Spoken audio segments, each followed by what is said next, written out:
여러분 안녕하세요. 7월 10일 여의도 펀드매니저TV 금주시장 전망 및 투자 전략 시작하도록 하겠습니다. 여러분 즐거운 일요일 주말 저녁입니다. 잘들 지내셨나요? 네, 천둥 번개가 치고 비가 억수같이 쏟아지는 그러한 체인지업을 한 비가 스콜처럼 내리는데, 저도 이제 집안에 행사가 있어서 마포대교를 넘어가는데 어마어마한 비가 내리는데, 제가 여의도 이쪽을 정말 많이 오래됐다 다녔는데 이렇게 비가 많이 내려서 앞을 볼 수 없을 정도로 비가 내린 걸 처음 봤습니다. 네, 상당히 폭우가 쏟아지고 또 쉬었다가 또 집에 돌아오니까 햇살이 나오는 변덕이 심한 그런 모습입니다. 우리의 주식 시장처럼 변동이 심한 날인데요. 이럴 때일수록 좀 즐겁게 자기 삶의 모습을 잘 관찰하시고 조절하시는 밸런스를 맞춰가는 게 정말 중요할 것 같습니다. 저는 이제 주말 내내 고민을 많이 했지. 이 장이 어떻게 될 것이냐. 핵심은 대체 이 장은 하락장이냐 아니면 단기 조정이냐, 이 두 가지 생각. 둘 중에 뭐가 먹을 것이냐. 두 번째, 단기 조정이라면 언제까지 단기 조정이 이어질 것이냐가 두 번째 생각. 세 번째는 그렇다면 단기 조정이 끝난다면은 어떤 종목이 시장에서도 반등해서 튀어 올라올 것이냐. 이 세 가지 생각이 핵심의 어떤 고민의 핵심의 모습이었다, 이렇게 볼 수 있습니다. 단기 조정의 끝이 다 와간다. 단기 조정의 끝이 다 완다. 우리가 생각하는 것보다도 단기 조정의 끝이 빨리 올 수 있다. 모든 악재가 시장에 다 반영이 되고 사람들이 여기에 이제 적응을 하기 시작했고, 그 다음에 추가로 나올 악재는 이제 25bp 금리 인상을 한 이후의 코멘트일 것 같은데, 그 전에 12일 CPI가 발표되고, 다음에 7월 말경에 갈수록 미국 기업, 빅테크 기업들의 실적이 발표되고, 이러한 것들, 그 다음에 한 번은 더 충분히 금리를 올릴 수 있는데, 다음 금리를 올릴 때는 9월인데 그 사이에 잭슨홀 미팅, 이런 것들이 시장의 심리를 많이 돌려 세울 것이다. 생각만큼 뭔가 긴축을 공포스럽게 몰고 가서 얻을 수 있는 것은 별로 없을 것 같다. 미국도 이제 선거를 해야 되는데, 지금 바이든이 얻는 것은 인플레이션 잡아가고 IR법이 시행하고 리쇼어링하고 중국과 싸움에서 이어가고, 이런 것들이 자기의 핵심인데, 여기에 기본 생각은 경기 반등과 주가지수 주식 상승이다. 여기에 대한 자기 치적이 없다면 이 다음 선거에 이길 확률이 거의 없는 거죠. 이런 면에서 생각보다도 긴축의 끝은 다 와간다. 그 핵심이 12일날 CPI가 지금 지난달에 4%였는데 YY로 이번 달에 3.2에서 3%인데, 이 정도에 붙어만 준다면 시장은 충분히 반등할 것이다. 그리고 반도체 시장이 바닥을 찍고 올라오는 모습, 우리나라 주식 수출이 바닥을 찍고 올라오는 모습, 거기에 반도체가 큰 역할을 하는 것 등 이러한 변화들이 시장에 중요한 역할을 할 것이다. 따라서 단기 조정의 끝은 다 와간다. 너무 걱정하지 말고 쫄지 말고 시장을 좀 긍정적으로 보고 천천히 대응을 한다면 좋은 실적을 얻을 수 있다. 이러한 기본 논리를 가지고 금주 시장 전망 및 투자 전략 시작해보도록 하겠습니다. 구독, 좋아요 많이 눌러주십시오. 우리가 던지는 첫 번째 질문은, 과연 이 시장은 단기 하락인가 아니면 구조적으로 하락인가, 여기에 대한 정확하고 명확한 자기의 생각이 서 있어야 된다. 그렇지 않으면 큰 파도와 시류와 또 뉴스에 공포감이 섞인 뉴스에 떠내려갈 것이다. 그래서 자기의 시각이 단기 하락이냐 지금 시장이, 아니면 구조적으로 하락세에 놓여 있는 거냐, 여기에 대한 정확한 판단을 하는 게 중요하다. 이 첫 번째 질문을 가지고 오늘 시작해 보도록 하겠습니다. 자, 첫 번째 논리는 지금을 대세 하락이라고 보는 측의 논리를 한번 살펴봅시다. 긴축의 우려감이 지속되고 있다. 끊이지 않고 지속되고 있다. 6월 미국 실업률은 전월비 대비 3.6%를 기록하며 6월 미국 비농업 취업자 수는 20만 9천 건을 기록하고 등 전 분야에 있어서 고용에서 고른 증가세를 기록하며 더욱더 긴축을 추가해야 되고 압력을 가해야 된다. 이런 지표들이 지난주에 시장을 도배했죠.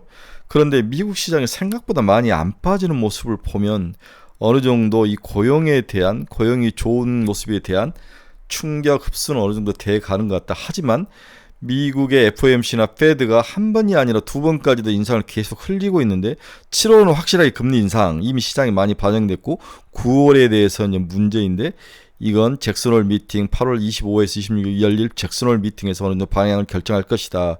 이 부분에 대한 생각이 향후의 단기 조정의 강도와 수준 아니면 반등의 모습을 결정할 것이다. 이렇게 보는 거죠. 저는 여러분들에게 여러 번 이야기했죠.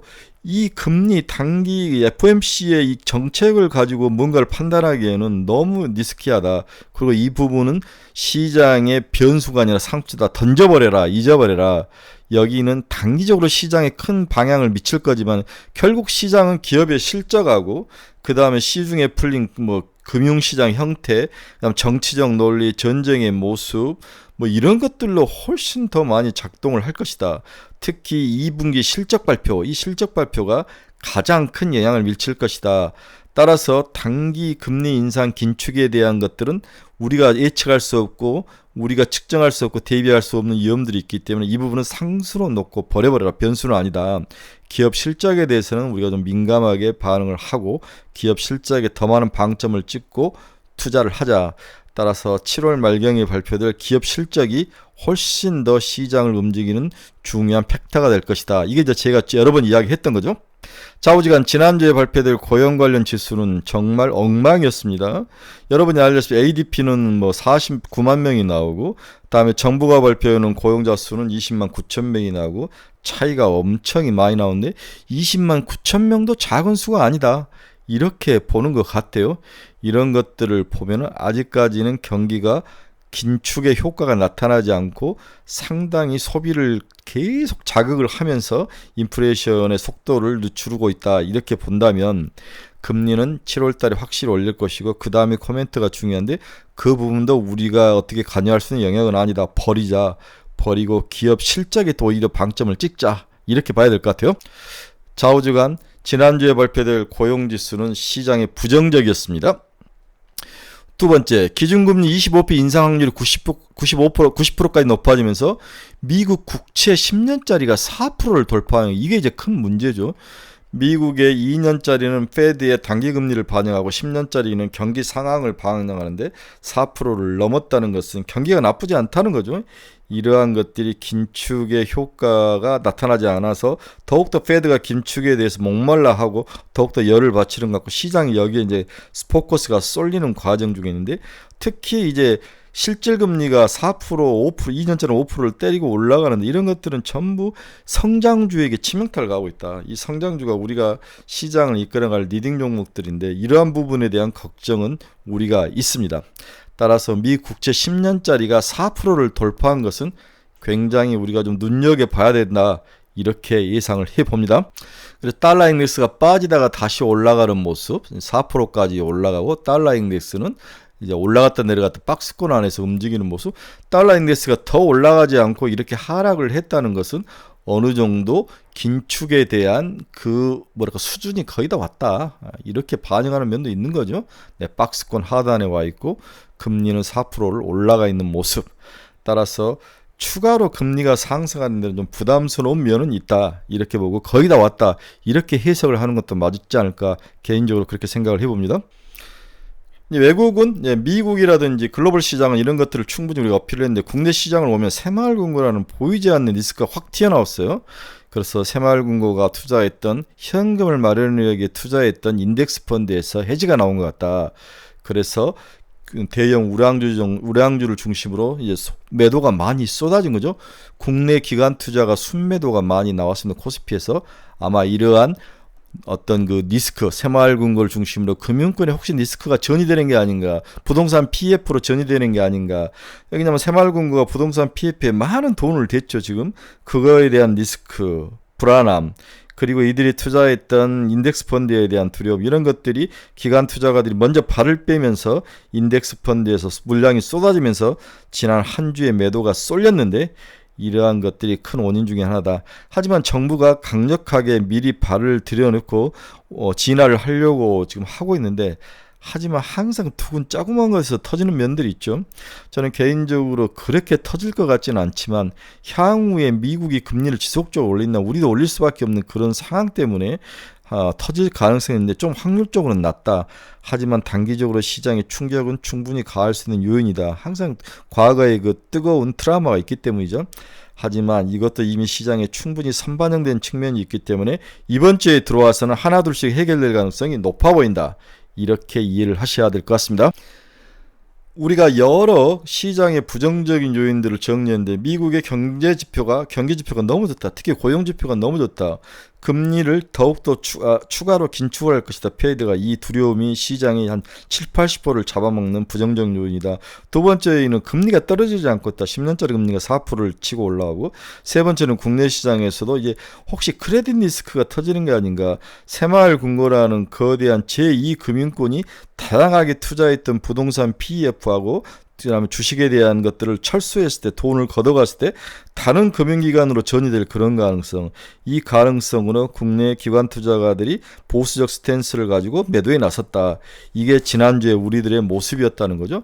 이게 과연 이번 주에 어떤 모습으로 해결이 될 거냐가 주식시장의 큰 핵심 포인트인데, 조금씩 해결해야 되는 과정으로 가볼 것이다.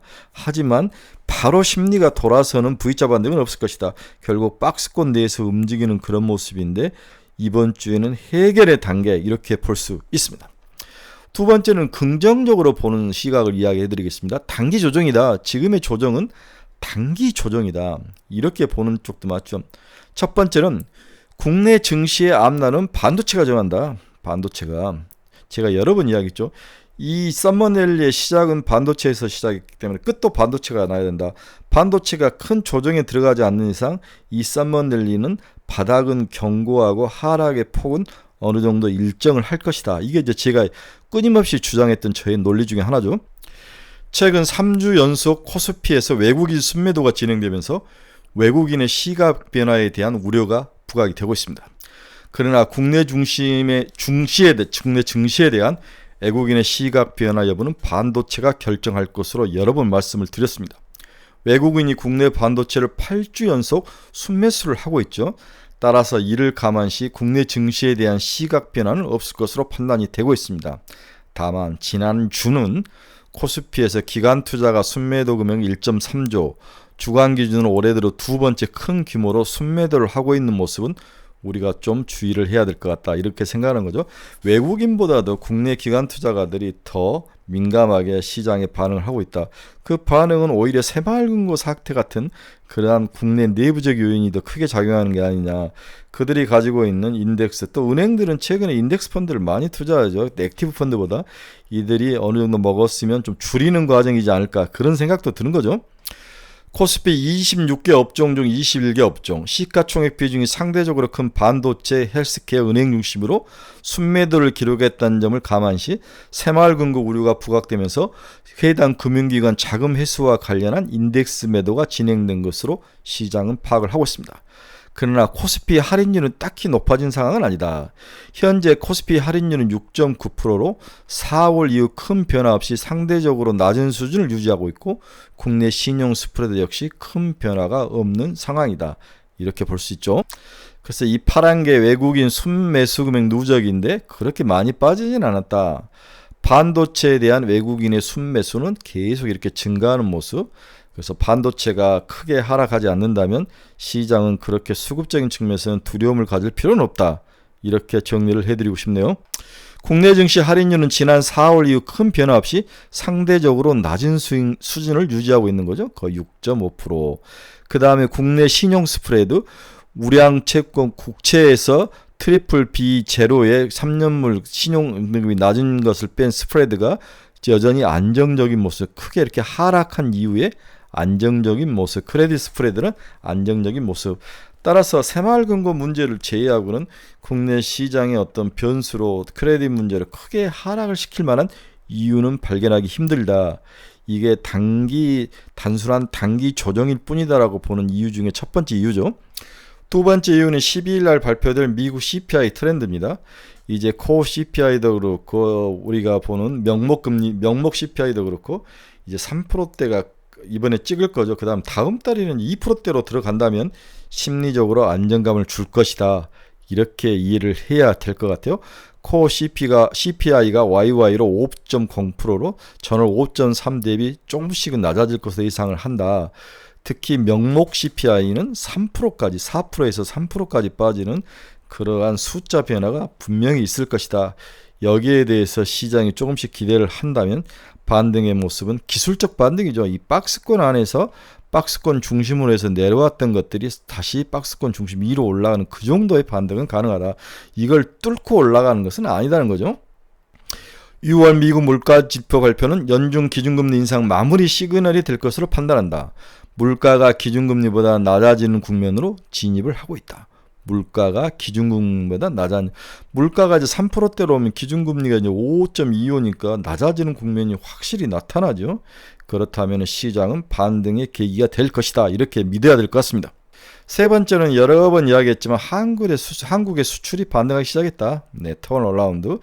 제조업 모든 것들이 바닥을 치고 올랐다. 국내 수출 및 기업 이익과 연관성이 높은 글로벌 재고 순환 지표, 미국 ISM 제조업 신규 주문과 중국 PMI 제조업 재고지수 스프레드도 최근에 저점을 형성한 이후 반등을 하면서 절대 수준이 아직은 마이너스이기는 하지만 2023년으로 높은 수준을 기록하고 있다. 이렇게 수출이라든지 여러 가지 제조업 지표들이 바닥을 치고 돌아서는 모습이 확실히 나타나고 있는 거죠. 이러한 것들이 지금이 단기 조정의 기간이지 구조적으로 무너지는 그러한 기간은 아니다. 그러한 장세는 아니다. 이런 것들을 뒷받침해준 논리적인 판단의 기준이 되는 거죠. 그래서 국내 수출 증가율을 보면 이 회색 막대기가 이렇게 바닥을 치고 올라오는 모습, 그리고 미국 ISM 제조 신규 주문지수에서 중국 PMI 재고지수를 빼면 스프레드가 다시 아직은 마이너스이지만 플러스로 돌아서는 모습, 이러한 것들이 시장에서 긍정적인 요인으로 작용을 할 것이다. 이렇게 봐야 될 것 같습니다. 네 번째, 지금이 단기 조정일 뿐이다라고 보는 네 번째 논리는 미국의 자금 경색이 해소가 되고 있다. 미국의 시중 자금이 이동이 MMF에서 자금이 다른 쪽으로 이동을 하고 있다는 거죠. MMF에 들어오는 자금이 조금씩 이탈돼서 리스크원 자산으로 움직이고 있다. 3월 SVB 사태 당시와 차별되는 현상이 나타나고 있죠. 시중 자금 경색 현상을 우려한 단계는 아니라는 거죠. 미국 연준의 금융기관 스트레스 테스트를 통해 금융기관의 신뢰도를 높여준 것 역시 3월 SV 사태 당시와는 다른 점들이 나타나고 있다. 이런 것들을 보면은 지금의 조정은 그동안 많이 오른 것에 대한 쉼없이 달려오는 것에 대한 단기 조정일 뿐이다. 이렇게 봐야 될 것 같습니다. 이게 이제 미국 MMF가 올라갔다 하락하는 모습을 보여주고 있죠. MMF가 전주 대비 하락하는 모습이 지속적으로 나오고 있습니다. 단기 안전한 MMF로 몰렸던 자금이 서서히 실피출을 찾아서 동맥경화를 없애고 다양한 제조업 분야로 가고 있는 모습이 나타나고 있는 거죠. 자, 우리는 지금 간단하게 지금이 구조적으로 단기 조정이냐 아니면 구조적으로 무너지는 장세이냐 여기에 대해서 여러 가지 논리를 보고 봤는데 결론적으로 보면은 지금은 단기 조정의 마무리 단계다. 단기 조정일 뿐이다. 이러한 조정을 자연스럽게 받아들이자. 이게 제가 여러분들에게 첫 번째 결론이죠. 7월 7일 아침에서 제가 오늘의 투자 전략에서 언급한 실적 장세 이후에 나타나는 자연스러운 조정 장세. 이렇게 봐야 된다. 현재는 실적 장세 1차 조정이 진행되고 있다. 이렇게 봐야 되는군요. 금융 장세에서 실적 장세로 옮겨간 이후에 나타나는 자연스러운 조정이다. 과거 패턴을 보면 실적 장세는 보통 두 번의 조정이 나타난다고 제가 이야기를 했죠. 7월 전으로 1차 조정, 내년 초에 한 2차 조정. 첫 번째 나오는 1차 조정이라는 거죠. 1차 조정은 비교적 작은 조정이다. 일반적으로 조정폭은 마이너스 5에서 10%, 조정 기간은 2에서 3개월 정도이다. 지금 우리나라 코스피는 마이너스 3% 정도였죠. 좀 더 빠지면 거의 다 바닥에 온 것 같다. 지금 이 한국 시장에 대입하면 1개월 정도는 조정 장세가 더 이어질 것으로 보이며 바닥은 대략 120일 이동 평균선 부근일 것이다. 2,400원, 90 얼마인데 2,500이 살짝 깨지고 2,425 정도인가요?